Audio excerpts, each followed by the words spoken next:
닥터 헬기 추가 구매하겠다.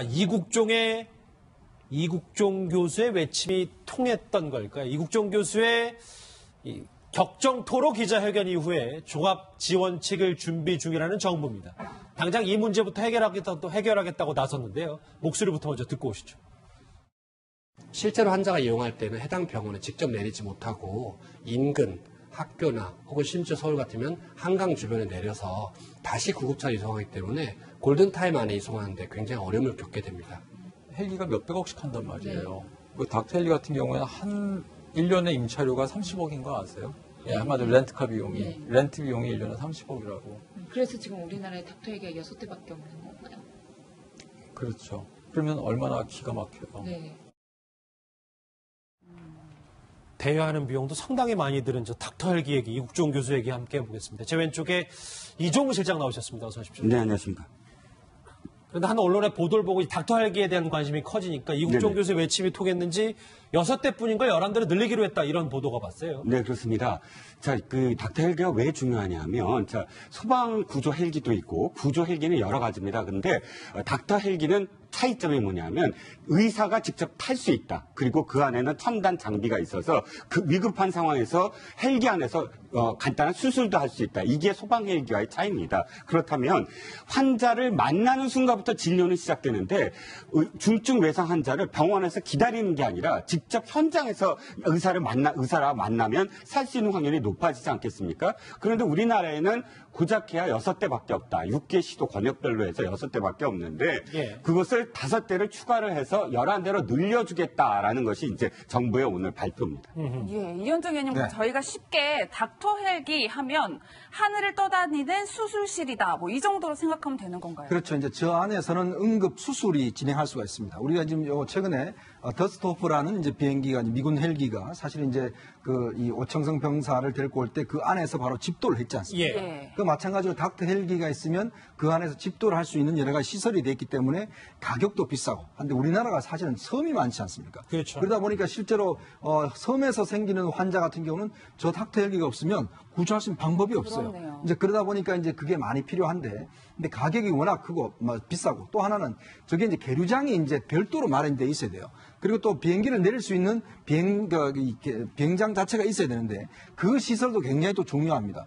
그러니까 지난번에 작년에 그 당국대가 이제 정규 당국대가 이제 저 헬기 안에 있었거든요. 근데 그 직접적인 이제 그 보관 시설이 없어서 그냥 노천에다가 비행기를 놔뒀는데 술 먹은 3명이 가서 그걸 아주 뭐 장난을 치고 해서 기억납니다. 그게 수리비가 20억이 나왔어요. 그러니까 그만큼 이게 굉장히 중요한 비행인데 실제로 어떤 관리나 이런 게 굉장히 중요한 상황인데. 그렇죠. 근데 문제는 이제 헬기만 도입한다고 되는 문제가 아니라 우리나라는 건물 옥상이나 이런 데 이제 헬기를 안착할 수 있는 비행장이 있어야 되는데 건물주들이나 주민들이 또 반발을 해요. 왜냐하면 시끄럽기 때문에 항시 이제 뜨고 내리고 하기 때문에 그것 때문에 사실은 이제 민원이 많이 들어와서 실제 도입한다 하더라도 또 운행하는데도 상당히 좀 지장은 있을 거 보입니다. 그래서 이국종 교수가 또 그 얘기를 덧붙였잖아요. 지금 화면에 보시면 말씀하셨던 것처럼 경기 소방본부 제외하면 소방 헬기도 밤에 잘 출동하지 않는다. 현실을 계속해서 이제 대중에게 알리고 좀 개선 방안이 없는지 같이 모색하자는 의미인 것 같아요. 네, 그렇습니다. 자, 밤엔 알지 않는다. 저게 무슨 뜻이냐면 지금 위원님께서 잘 표현해 주셨는데 착륙장 문제예요. 자, 착륙장이 우리나라에 그러니까 닥터 헬기가 내릴 수 있는 착륙장이 공식적으로 787개랍니다. 그런데 그 787개가 제대로 관리가 안 되는 거예요. 자, 밤에 이 착륙하려면 어떻게 해야 되냐면 거기에 등화 관제 그 불빛이 있어야 돼요. 여기가 헬기장이다라고 불빛이 있어야 밤에 헬기가 내리지 않습니까? 그런데 만들어 놓고 그걸 관리를 하지 않는 거예요. 그리고 만들어 놓고 보니까 그 앞에 뭐 전선 줄이 있다든지 고압선이 있다든지. 그러니까 787개도 사실은 일본의 8분의 1 수준이랍니다. 우린 일본에서는 임계점, 그러니까 이 착륙장이 우리나라의 8배인데 그나마 있는 이 착륙장도 관리를 제대로 하지 않아서 착륙장으로 가다가 하천에 내리고 하는 어떤 상황들이 그래서 벌어진다는 것이죠. 박지은 변호사님, 저는 아직도 이국종 교수의 그 2차 브리핑 때 3시간이 넘는 격정 토로가 기억이 나는데 그럼에도 불구하고 그렇게 크게 기대하는 바는 없다. 뭐 이런 내심을 비치시더라고요. 참 이 권역별 외상센터 이제 만들어진다고 하지만 그렇다고 하더라도 그만큼 인력이라든지 여건이 마련되는 데는 의문이라는 겁니다. 지금 말하지만 기대도 희망도 없죠. 본인은 그렇대요. 본인 환자만 생각을 하고 환자에 대해서 잘하겠다라고. 뭐 이국종 교수는 천상 의사 같습니다. 그래서 약간의 문제점은 제기하지만 그만큼 우리 정부라든지 어떤 관계 당국에서 그만큼 여건을 마련해 줘야 되는데 그 여건이 마련될지 안 될지는 아직까지는 조금 좀 지켜봐야 될 부분이 아닌가 보입니다. 그러게 뭐 닥터 헬기 5개가 추가 뭐 배치가 되면 글쎄 어느 정도 달랄지 모르겠지만 이국종 교수는 아직도 그렇게 큰 기대를 하지 않고 있는 것 같습니다. 과연 이번에는 변할 수 있을지 이국종 교수의 과거 발언 한번 더 듣고 오겠습니다. 제가 전공의들 폭행하고 때리고 가오잡는 의사라고 얘기를 많이 하시는데 때릴 전공의가 있어야 때리죠. 어차피 지속 가능하지 않는 중증외상센터 안에서 지속 가능하지 않는 현실에서 앞날이 한 발치도 보이지 않는 미래를 보고 마지막까지 갈 때까지만 간다고 버티는 게 저희 팀원들이고 저는 에이즈 환자를 아무런 사전 검사 결과 없이 결과가 나오기 전에 수술한 적도 있습니다. 왜냐하면 사전 검사가 나오는 그런 키트를 쓰려면 그 키트는 의료보험 삭감 대상입니다. 고스란히 제 부서에 적자로 떨어지기 때문에 때릴 전공의가 있어야 때리죠라는 말이 참 현실을 좀 얘기하는 것 같은데 이제 청와대 국민청원이 지난주부터 이국종 교수를 지지하는 글들이 많이 올라와서 벌써 23만 건이 넘었어요. 그렇죠. 뭐 국민들의 관심과 열기는 뜨거운데 사실 이게 좀 이면이 있습니다. 이게 뭐냐면 우리가 뭐 권역예산센터 정부 지원을 많이 하면 되지 않겠는가 생각하지만 일단 돈이에요.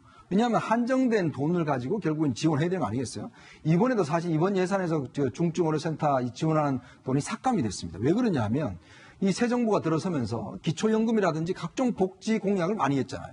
그럼 여기에다 돈을 먼저 이제 투입을 해야 되는 겁니다. 실제로 보건복지부가 쓸 수 있는 돈은 한정이 돼 있고 지금 복지 수요가 많고 그다음에 정치인들은 이제 선거 때마다 복지에 대해서 많이 늘려주겠다 이야기를 하고 있고 자 무상급식 뭐 다 해주지 않습니까? 그러면 거기에 일단 먼저 예산이 들어가는 거예요. 그래서 보니까 이번에 어쩔 수 없이 예산을 깎을 수밖에 없는 게 바로 이 예산을 깎은 겁니다. 근데 지금 또 이 예산을 늘린다고 하잖아요. 그럼 또 어디서 나오겠습니까? 이 예산이. 결국은 다른 데서 예산을 뽑아야 돼요. 그러면 지금 지진도 나고 해서 학교 지금 뭐 지진 설비도 해야 되고 뭐 예산도 많잖아요. 근데 한편으로 보면 지금 지난번에 우리가 원전 조사한다고 1,000억 원을 갖다 썼지 않습니까? 자, 그런 걸 보면 우리가 한정되는 국가 예산을 가지고 뭔가 효율적으로 써야 되는데 당장 필요한 게 뭔가 우리 국민들은 이렇게 많은 관심을 보이고 막 청원을 하지만 실제로 국가 예산은 다 한정이 되어 있고 더 이상 쓸 수 있는 게 없단 말이죠. 자, 그렇다면 어느 한 곳을 희생을 해야 되는데 그럼 어디를 희생할 거냐 문제죠.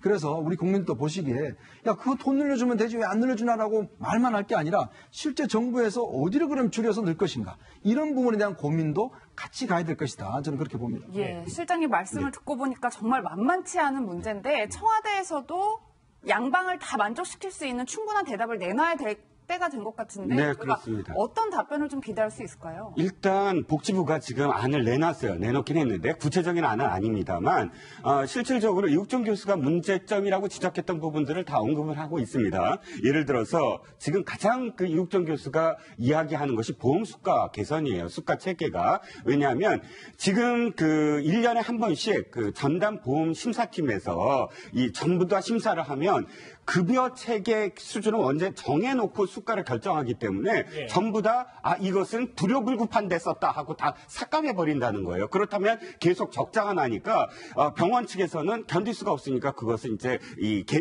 대손 처리를 해버리는데 아무리 대손 처리가 되더라도 지금 예를 들어서 이국종 교수가 2013년에 7개월 동안 8억 원의 빚을 졌다는 거예요. 개인적으로. 그러니까 개인적으로 빚진 것만 8억 원이라면 사실은 센터의 의사들이 그렇게 갈 이유가 없는 거예요. 아무리 인건비를 받고 뭘 하더라도 이 수가 체계가 개선이 되지 않는다면. 근데 이 수가 개선도 사실은 여러 가지 난제가 있습니다. 문재인 케어라고 지금 하는 어떤 부분도 있고 해서 지켜봐야 될 부분입니다. 예, 뭐 실제로 사실 박 변호사님 돈 문제를 꺼내주셨는데 이국종 교수가 왜 브리핑 때 나는 10억 원 적자를 내는 원흉이다 뭐 이런 말씀도 하셨잖아요. 그렇습니다. 지금 우리가 유명했던 2011년도 아덴만의 연명작전 석회균 성장을 구했던 사람도 역시 이국종 교수인데 이 수술을 했을 때 들었던 비용 2억 원을 정부가 아주대한테 지원을 안 해주고 있는 그런 상황이고 그것도 좀 논란이 되고 있는데 그거 말고도 결국은 보험 수가라든지 이런 것 때문에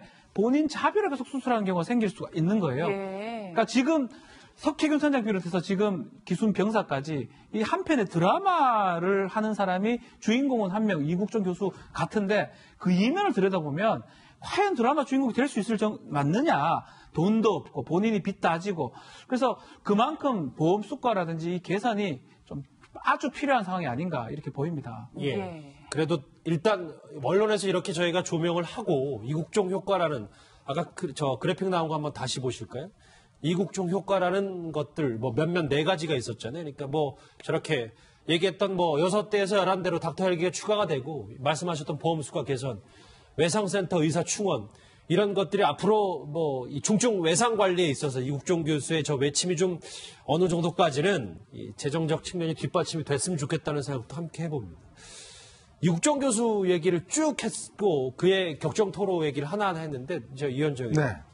규순 병사가 지금 회복세가 빠르다는 걸 주말 사이에 다 알려졌지만 지금 보니까 미음하고 물김치 식사를 이제 본격적으로 좀 한다고 그러더라고요. 일단 이제 식사가 이제 처음에는 물만 먹다가 그 다음에 이제 미음을 먹기 시작을 한 것은 이제 그만큼 이제 내부의 어떤 장기가 이제 조금씩 정상을 되찾아가고 있다는 것이거든요. 근데 이게 사실 아직까지는 이제 굉장히 중증 환자이기 때문에 언제 어디서 폐색이 있을지 모릅니다. 그렇기 때문에 이제 조금씩 미음을 먹다가 그게 정상이 되면 이제 조금의 이제 된 밥을 먹는다든지 이런 식으로 이제 할 텐데 아마 그런 식으로 조금씩 이제 그 체력을 회복해 나가는 상황인데 아직까지는 이제 뭐 우리가 좀 의심할 수 없는 왜냐하면 이게 이제 지금 현재는 아직까지 일반 병실을 갔지만 이제 어느 정도 이제 좀 본인 의식이 들어오면 이제 군병원으로 옮길 겁니다. 아마 그때부터 이제 본격적인 우리나 이제 합심조 즉 국정원과 기무사와 합심조 신문이 아마 진행이 될 거거든요. 그래서 어떻게 왜 왔는지 또 개인 신원에 대한 하는데 왜냐하면 지금 상황에서 만약에 하게 되면 정신적으로 지금 보면 외상후 스트레스가 상당히 심하다고 그래요. 그렇죠. 그래서 이제 이국종 교수가 굉장히 즐거운 이야기, 기쁜 이야기만 또 음악도 틀어주고 이런 것만 하는 이유가 뭐냐면 사람이 정신적으로 침울해지면 몸도 똑같이 이제 맞아요. 안 좋아질 수가 있거든요. 그래서 지금은 최대한 그런 스트레스 있는 이야기는 하지 않고 즐거운 이야기만 하고 또 살 수 있다. 이런 희망만 주는 데만 좀 집중을 하고 있는 것 같습니다. 예, 실장님 실제로 지금 보시는 영상이 저희 채널A 기자가 주말 사이에 이제 병원에 가서 휴대폰으로 찍은 영상인데 보시면 이렇게 특실이 칸막이로 막혀져 있고요. 문 앞에 경호원들이 지키고 서 있단 말이에요. 네, 그렇습니다. 이 병실 안에서는 상당히 많은 사람과 이 병사가 대화를 나누고 의사소통을 하고 있다라고 저희가 예측할 수 있겠죠. 네, 그렇습니다. 일단 이국종 교수를 통해서 간간히 지금 들리는 소식 이외에도 사실 뭐 간호사라든지 여러 어떤 그런 이 정황상 우리나라의 어떤 소식들, 남한의 어떤 소식들을 전달하는 그런 그 부분들이 있을 거예요. 지금 뉴스에 나오듯이 아직은 이 병사의 신분이라든지 기순동기라든지 이런 것들을 구체적으로 신문하거나 그러진 않는 것으로 보입니다. 그 철저하게 병원 측에서 일단 어느 정도의 고비는 한 번 더 넘겨야 된다 하는 그런 의견을 지금 전달하고 있는 것 같아서 구체적인 어떤 신문 이런 것은 이루어지지 않고 있다라고 좀 보였습니다. 그러니까 저희 지난주 금요일에 뉴스특급 시간에 뭐 개성 경무대 출신 뭐 운전병 간부 고위급 총참모장의 군용 지프차를 모는 운전병일 것이다. 뭐 여러 관측이 있었는데 이런 것도 박준 변호사입니다. 네. 이국종 교수가 전반적인 정리하에 그렇죠. 하에 좀 템포 조절 그러니까 지금은 무리해서 물어볼 때가 아니라고 판단하는 거. 물어보면 안 된다는 거는 이 주치입니다. 집도이고 주치이기 때문에 이국종 교수 판단을 다 따라야 되고요. 뭐 나중에는 해야 되겠지만 지금 만약에 이런 질문을 계속 한다 그러면 이 지금 호전이 좀 빨리 되고 있는데 그 호전세가 늦춰질 수도 있고요. 그러니까 총상을 5발을 맞았기 때문에 그 총상이라는 기억 자체가 상당히 힘들 수밖에 없는 상황이고 그 상황에서 당신은 뭘 했냐 이런 것들을 묻는 거는 안 맞다고 보기 때문에 아마 이국종 교수 의견대로 뭐 당국에서도 진행을 하지 않을까 이렇게 보입니다. 기순병사 수술로 뭐 이국종 효과 긍정적인 측면도 분명히 있지만 다른 쪽 얘기도 있습니다. 최전방의 후폭풍이 좀 만만치 않아서요. 우리 군이 대북 확성기 방송에 이번 귀순 내용을 포함하면서 대북 방송에 대한 관심도 높아지고 있습니다. 과거 대북 방송 잠깐 듣고 오겠습니다. 왕처럼 군림하면서 항상 권력에 불안해하고 주변 사람들을 믿지 않아 극단적인 생각과 행동을 하는 김정은은 이인자에 대한 정신적 외상이 있습니다. 고모부인 장성택을 죽인 후 나타난 현상이죠. 나이 어린 김정은은 외모와 행동으로 김일성, 김정일을 따라하는 데 열중하고 있지만 분명히 한계는 있습니다. 예. 네, 뭐 저희가 이번 귀순을 통해서 이 대북 방송의 중요성을 참 많이 깨달았는데 그렇죠. 이번에 대북 방송에 오청성 병사 이야기가 포함됐다. 뭐 이런 얘기가 있어요. 지금 이제 사실은 대북 방송이 이게 음악만 내보는 게 아니라 실제 우리 방송 프로그램 똑같이 이렇게 프로그램이 만들어집니다. 그래서 이제 그걸 매일 정기적으로 이렇게 방송을 내보냈는데 왜냐하면 지금 북한군에 넘어온 문제가 사실 북한 내부에 전혀 알려지지 않았어요. 그렇죠. 이제 그렇다 보니까 우리 쪽에서 먼저 이제 이 소식을 실제 알리는 거죠. 왜냐하면 이게 상당히 심리적 효과가 큽니다. 왜냐 JSA 어떤 근처에 근무하는 병사가 이렇게 넘어왔고 또 총을 맞았는데 살아났다. 이런 이야기를 사실은 이제 병사들이 알게 되면 상당히 동요할 수밖에 없고 실제로 바로 그 다음날 그 근무하던 40명의 병사를 전부 다 교체를 했지 않습니까? 예. 그리고 또 그 앞에는 도랑을 지금 거의 뭐 사람 키만큼 지금 파고 있고 그만 북한 내부에 통문도 만들고 지금 단속을 하고 있습니다만은 방송을 막을 수가 없죠. 우리 방송을 막을 수가 없고 실제로 이런 내용들이 북한사에 퍼져나가게 되면 상당히 이제 동요할 가능성이 크거든요. 예. 그래서 이제 우리 쪽에서도 이제 여기에다가 정규 프로그램에다 이 내용을 넣어서 지금 계속 방송을 하고 있고 또 추가적인 이제 탈북을 앞으로 이제 좀 촉구를 할 텐데 사실은 이게 대북 방송이 심리적으로 굉장히 영향이 큰 게 우리 쪽 대북 방송에 대한 그 신뢰성이 굉장히 큽니다. 북한에서는. 우리가 내일 날씨 방송을 하거든요. 그 날씨 방송 때문에 실제로 북한에서 그렇다면서요? 굉장히 많이 이제 신뢰성을 가지고 있고 예. 그렇기 때문에 아마 이 뉴스에 대해서도 상당히 북한 병사들이 신뢰를 가질 것 같습니다. 저 이제 귀순 병사 얘기니까 오청성 병사가 남쪽으로 내려와서 지금 잘 먹고 치료도 잘 받고 있다라는 그 내용을 저희도 한번 들어봤으면 좋겠는데 저 정도 전파 속도면은 결국 민간인 북한 주민들도 이 저 휴전선 인근에 있는 주민들은 다 알게 되는 거 아닙니까? 네, 박근혜 정부 시절에 북한의 고위 관리들이 판문점으로 넘어와서 이틀에 걸쳐서 판문점 협상을 합니다. 그때 협상의 주된 내용이 대북 방송이에요. 예. 그만큼 대북 방송의 이 위험성 스스로 인지하고 있고 김정은도 그때 48시간인가에 거의 선전포고를 했었어요. 대북 방송을 철회하지 않으면 직접 타격하겠다. 그런데 우리가 그냥 이 밀어붙였기 때문에 타격 못하지 않았습니까? 그만큼 두려워하는 어떤 존재가 대북 방송입니다. 그렇기 때문에 우리 출력이라든지 이런 것들은 사실상 굉장히 큰 어떤 상태고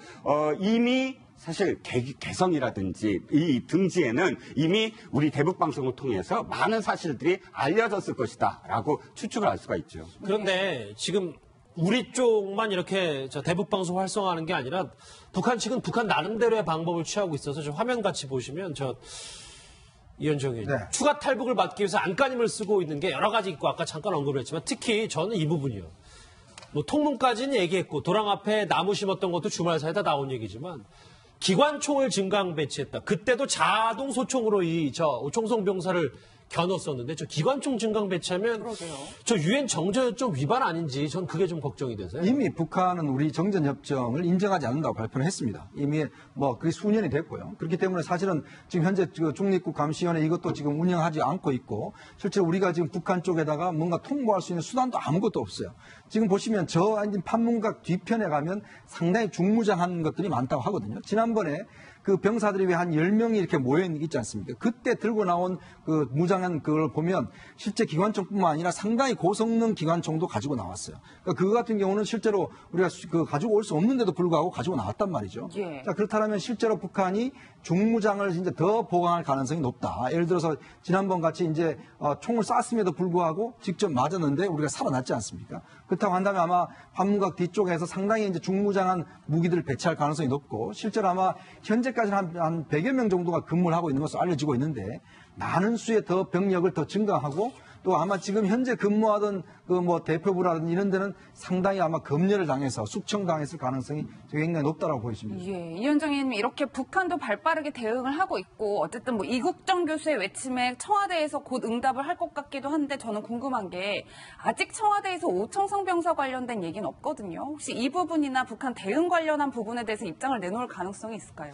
일단 이제 청와대 반응이 저는 조금 일각에서는 왜 대통령이 딴 데를 가시는데 왜 오청성 병사한테 안 가느냐 이런 등등 이야기겠지만 예. 아무래도 정부 차원에서 대응한다는 건 아마 남북 관계 이런 부분에 조금 조심스러워하는 것 같아요. 평창올림픽도 뭐 중간에 그렇죠. 있고요. 지금 이제 뭐 전반적인 좀 그 로키로 가는 이유는 아마 이제 남북회담이나 평창올림픽에 북한 선수들을 오게 하는 문제라든지 만약 이것 자체를 우리 정부가 이제 공식화해서 뭐 북한을 할 경우는 사실은 북한이 이제 새로운 도발을 또 할 수가 있는 상황이 있기 때문에 정부 차원에서는 일단 좀 저강도 대응을 통해서 일단 현 상황을 좀 수습하고자 하는 뭐 그런 쪽으로 이제 전반적인 전략이 짜고 있지 않는가 싶습니다. 이종우 씨랑 정리해 볼게요. 자막에도 잘 표현이 됐지만 우리는 방송으로 그리고 북한은 아예 탈북자 추가 탈북 막아라 공세 작전하고 있는데 글쎄 저 판문점 JSA가 앞으로도 요새화 북한이 더 요새화 만드는 건 아닌지 모르겠어요. 네, 그렇습니다. 사실 JSA를 만든 것도 사실은 이 양쪽의 어떤 비무장을 해서 일단은 긴장을 완화시키자라는 의미로 만든 것인데 거꾸로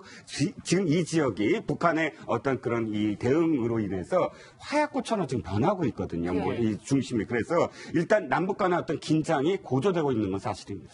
기관총관이 들렸다는 북한 소식과 그리고 이국종 교수의 외침이 조금씩은 사회를 변화시키고 있다는 긍정적인 얘기까지 두 번째 주제를 짚어봅니다. 실질적으로 이국종 교수가 문제점이라고 지적했던 부분들을 다 언급을 하고 있습니다. 예를 들어서 지금 가장 그 이국종 교수가 이야기하는 것이 보험 수가 개선이에요. 수가 체계가. 왜냐하면 지금 그 1년에 한 번씩 그 전담 보험 심사팀에서 이 전부 다 심사를 하면 급여 체계 수준을 언제 정해놓고 수가를 결정하기 때문에 전부 다 이것은 불효불급한 데 썼다 하고 다 삭감해 버린다는 거예요. 그렇다면 계속 적자가 나니까 병원 측에서는 견딜 수가 없으니까 그것을 이제 이 대손 처리를 해버리는데 아무리 대손 처리가 되더라도 지금 예를 들어서 이국종 교수가 2013년에 7개월 동안 8억 원의 빚을 졌다는 거예요. 개인적으로. 그러니까 개인적으로 빚진 것만 8억 원이라면 사실은 센터의 의사들이 그렇게 갈 이유가 없는 거예요. 아무리 인건비를 받고 뭘 하더라도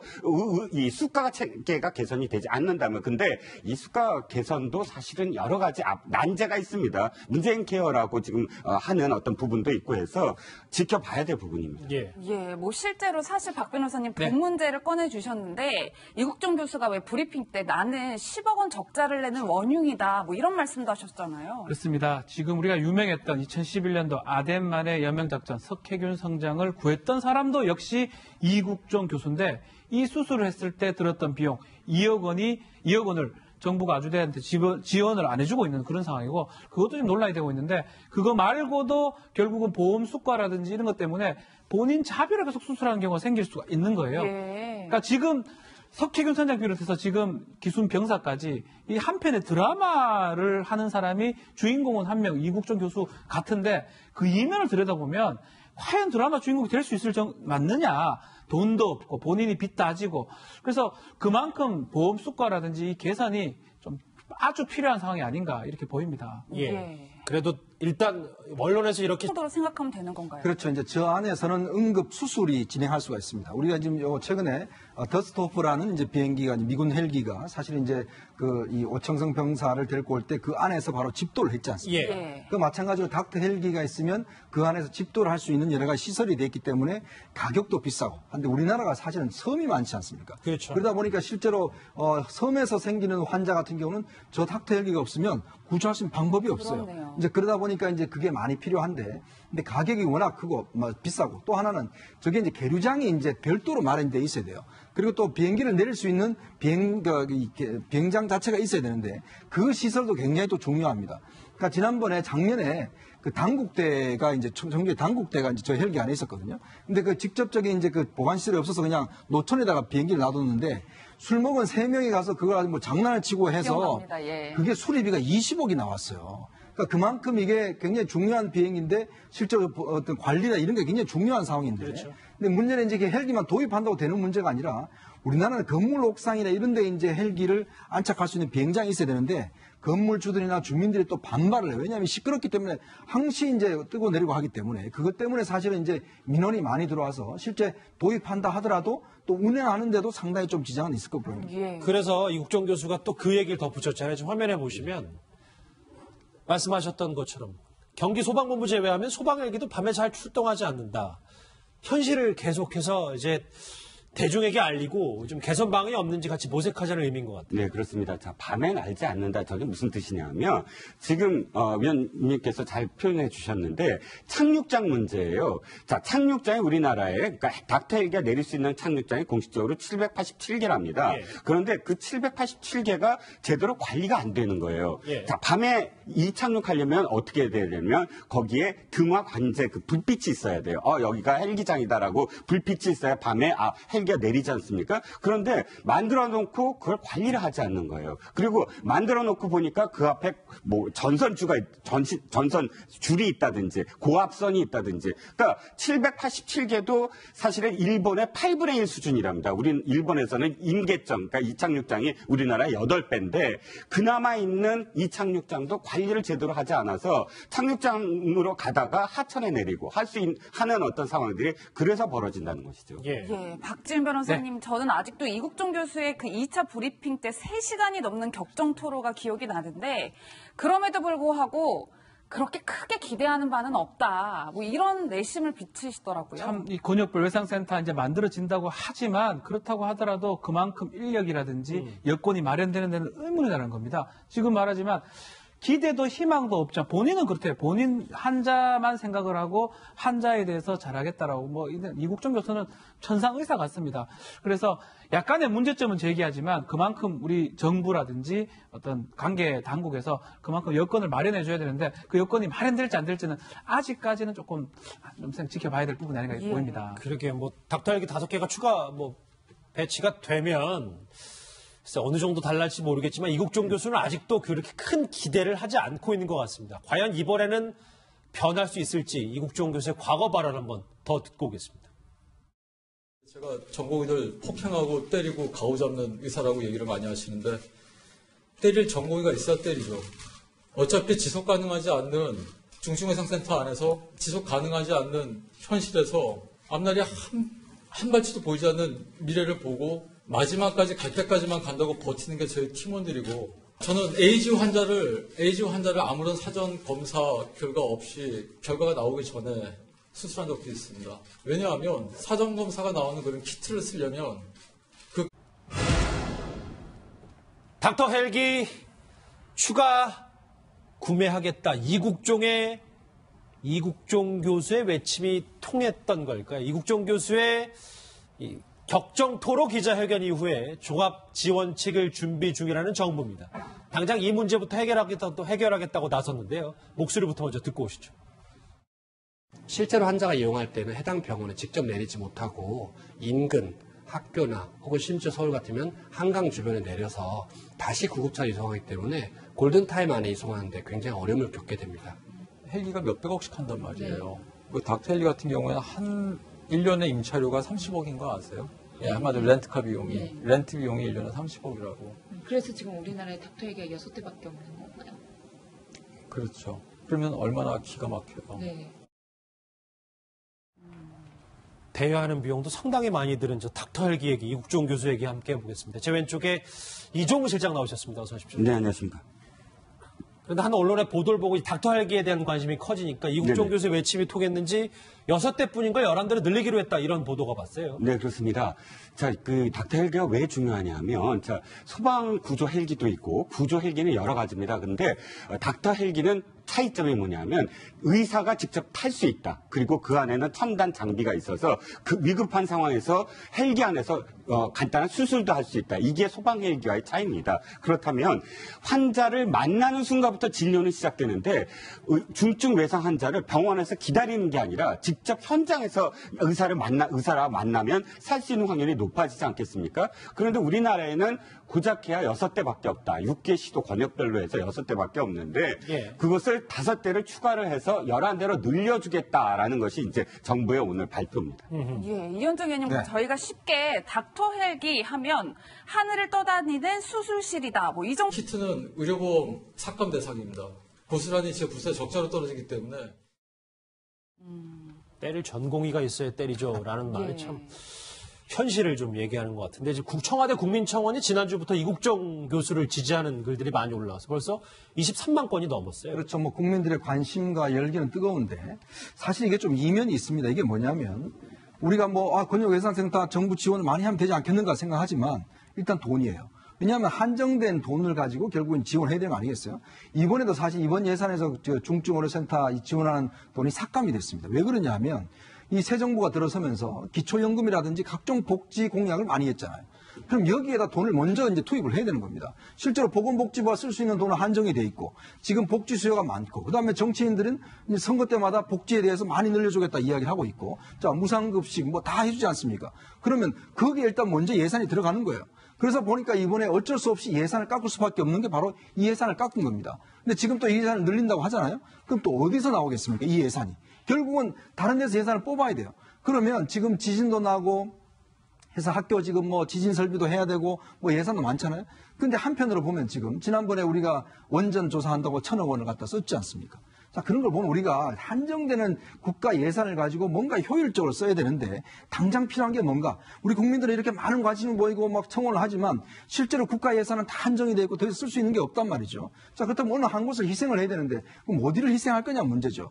그래서 우리 국민도 보시기에 야 그거 돈 늘려주면 되지 왜 안 늘려주나라고 말만 할 게 아니라 실제 정부에서 어디를 그럼 줄여서 넣을 것인가 이런 부분에 대한 고민도 같이 가야 될 것이다. 저는 그렇게 봅니다. 예, 실장님 말씀을 듣고 보니까 정말 만만치 않은 문제인데 청와대에서도 양방을 다 만족시킬 수 있는 충분한 대답을 내놔야 될 때가 된 것 같은데 네, 그렇습니다. 어떤 답변을 좀 기대할 수 있을까요? 일단 복지부가 지금 안을 내놨어요. 내놓긴 했는데 구체적인 안은 아닙니다만